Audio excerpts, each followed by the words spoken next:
بسم الله الرحمن الرحیم. السلام علیکم. دا پیر پی بیسټ پیج نه مې آصف تاسو له مخاطب یم. ملګرو اول ورځ په پیر پی کلي کې څه غونډه وشوه چې پکې ډي ایس پي ګلشیر خان او د زتانه ازاخیل ایس ایچ او رایمن خان پکې حصه واخیسته. ورسره د کلي درې واړو چرمینانو درې واړو واډونو چرمینانو عرفان غفور دغه شان نور درانه خواږه مشران پکې ناستو او په یو خبره باندې زور ورکړی شو چې هغه خبره تاسو ته در رسول غواړم، خو ریکویسټ به مې دی چې دا ویډیو خامخا شیر کړئ چې دا ټول علاقه دا ټول کلی دا ترنه خبر شي.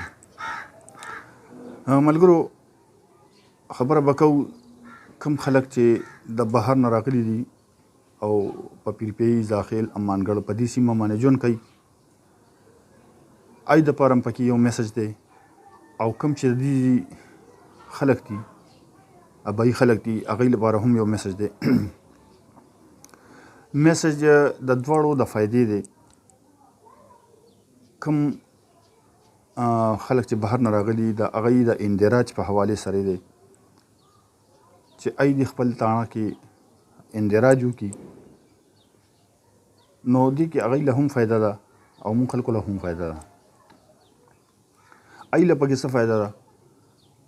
سبا چې هر رنګه څه واقع خدای دې نه کوي، الله دې دا علاقه بد کې هر علاقه د واقعونه په امن و امان کې ساتي، خو پولیس به ای تنګوي نه. ای سره به انتراجي د دې تقریبا یو نیشنلټي ده چې هغه به سړی واخلي، نو هغه پولیس تنګوي نه. زمونږ خلکو له به پکې دا فایده وي چې داسې د کس په پته لګي دا د پلانکي علاقې دی او د پلانکي ځای نه راغلی دی او په دې وجه د کلي د بهر نه را بهر شوی دی، د مزدورۍ په وجه را بهر شوی دی، د دشمنۍ په وجه را بهر شوی دی، د تهمت په وجه را بهر شوی دی، هېڅ پته نه لګي.